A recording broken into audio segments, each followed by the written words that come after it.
Assalamualaikum warahmatullahi wabarakatuh. Bapak Ibu Guru yang saya hormati, perkenalkan nama saya Pramudi Wastu Sadirgo dari kelas 11 MIPA 2. Saya bersekolah di SMA 24 Kabupaten Tangerang. Kali ini saya akan membawakan materi tentang sistem saraf tepi dan berikut presentasi dan penjelasannya. Materi ini saya susun oleh saya sendiri. Susunan sistem saraf tepi. Susunan saraf tepi atau SST yaitu saraf kranial dan saraf spinalis yang merupakan garis komunikasi antara SSP dan tubuh. SST tersusun dari semua saraf yang bawa pesan dari SST dan ke SSP. Berdasarkan fungsi SST terbagi menjadi dua bagian, yaitu A. Sistem saraf somatik atau SSS. Sistem saraf somatik terdiri dari 12 pasang saraf kranial dan 31 pasang saraf spinal.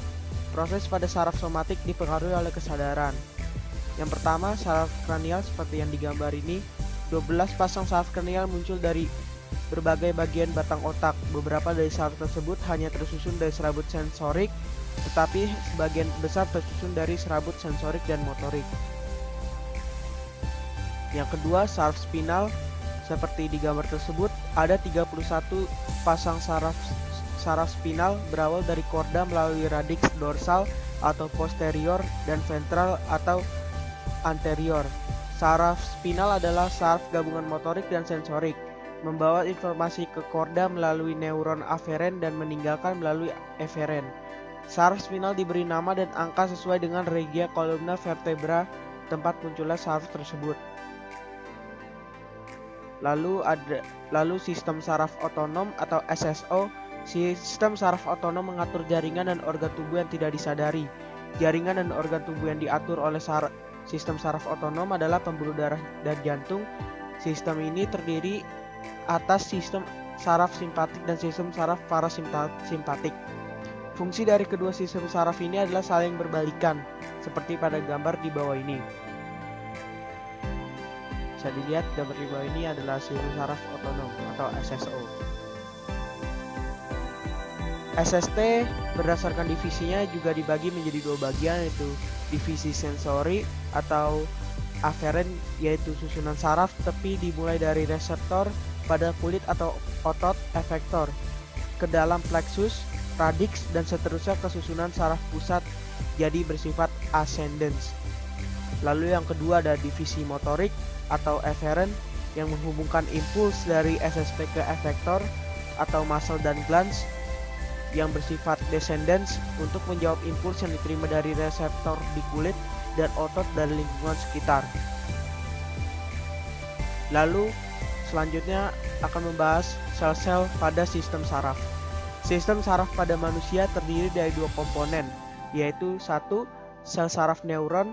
Sel saraf atau neuron bertanggung jawab untuk proses transfer informasi pada sistem saraf. Sel saraf berfungsi untuk menghantarkan impuls. Setiap satu neuron terdiri dari 3 bagian utama, yaitu badan sel atau soma, dendrit dan akson. Lalu badan sel atau soma memiliki satu atau beberapa tonjolan.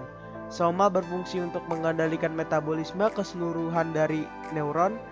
Badan sel atau soma mengandung organel yang bertanggung jawab untuk memproduksi energi dan biosintesis molekul organik seperti enzim-enzim.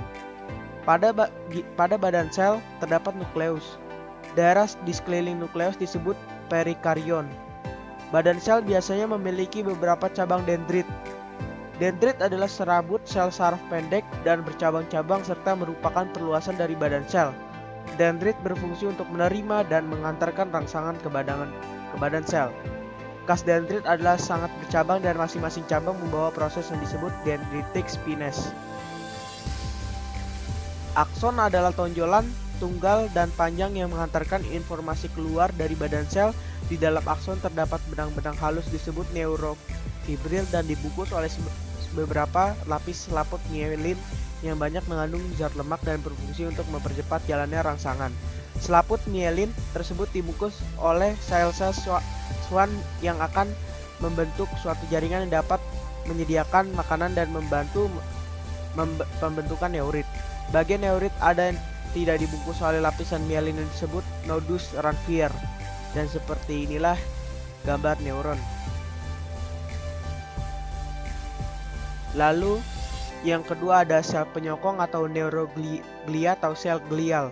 Sel glial adalah sel penunjang tambahan pada SSP yang berfungsi sebagai jaringan ikat. Selain itu juga berfungsi mengisolasi neuron, menyediakan kerangka yang mendukung jaringan, membantu memelihara lingkungan interseluler, dan bertindak sebagai fagosit. Jaringan pada tubuh mengandung kira-kira 1 miliar neuroglia atau sel glia yang secara kasar dapat diperkirakan 5 kali dari jumlah neuron. Sel glia lebih kecil dari neuron dan keduanya mempertahankan kemampuan untuk membelah. Kemampuan tersebut hilang pada banyak neuron.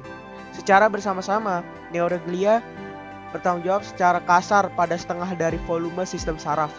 Terdapat perbedaan organisasi yang penting antara jaringan sistem saraf pusat dan sistem saraf tepi, terutama disebabkan oleh perbedaan pada macam-macam sel glia.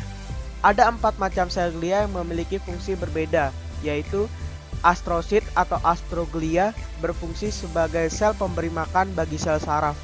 Lalu ada oligodendrosit atau oligodendrolia, sel glia yang bertanggung jawab menghasilkan mielin dalam susunan saraf pusat. Lalu ada miroglia, sel glia mempunyai sifat fagosit dalam menghilangkan sel-sel otak mati, bakteri, dan lain-lain. Sel jenis ini ditemukan di seluruh SSP dan dianggap penting dalam proses melawan infeksi. Sel ependimal, sel glia yang berperan dalam produksi cairan cerebrospinal. Seperti inilah gambar neuron atau neuroglia. Neuroglia pada sistem saraf tepi atau SST. Neuron pada sistem saraf tepi biasanya berkumpul menjadi satu dan disebut ganglia, tunggal ganglion. Akson juga bergabung menjadi satu dan membentuk sistem saraf tepi. Seluruh neuron dan akson disekat atau diselubungi oleh sel glia. Sel glia yang berperan terdiri dari yang pertama, sel satelit. Badan neuron pada ganglia perifer diselubungi oleh sel satelit. Sel satelit berfungsi untuk regulasi nutrisi dan produk buangan antara neuron bodi dan cairan ekstraseluler. Sel tersebut juga berfungsi untuk mengisolasi neuron dari rangsangan lain yang tidak disajikan di sinap. Lalu ada sel Schwann. Setiap akson pada saraf tepi, baik yang terbungkus dengan mielin maupun tidak, diselubungi oleh sel Schwann atau neurolemosit. Plasmalema dari akson disebut aksolema.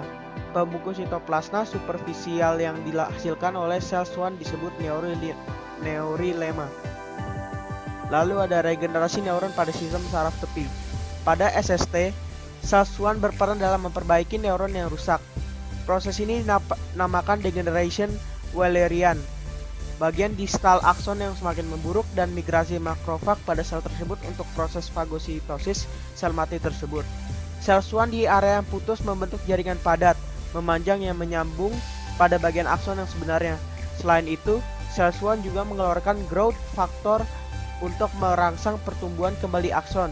Jika akson telah putus, akson yang baru akan mulai muncul dari bagian proksimal bagian yang putus dalam beberapa jam. Pada bagian kerusakan yang biasa, pada proksimal akson yang rusak akan mati menyusut beberapa sentimeter sehingga tunas muncul selambat sekitar beberapa minggu. Ketika neuron terus mengalami perbaikan, akson tersebut akan tumbuh ke sisi yang mengalami kerusakan dan sel Schwann membungkus di sekitarnya. Jika akson terus tumbuh di daerah perifer sepanjang saluran sel Schwann, ini akan secepatnya mengembalikan hubungan antar sinapnya. Jika tidak tumbuh lagi atau menyimpang, fungsi normal tidak akan kembali. Akson yang tumbuh mencapai tujuannya. Jika bagian distal dan proksimal bagian yang rusak bertemu, ketika sebuah saraf perifer mengalami kerusakan seluruhnya, relatif hanya beberapa akson yang akan sukses mengembalikan hubungan sinap yang normal, sehingga fungsi saraf akan selamanya rusak. Ya, sekian penjelasan saya tentang sistem saraf tepi. Terima kasih sudah menonton video ini. Wassalamualaikum warahmatullahi wabarakatuh.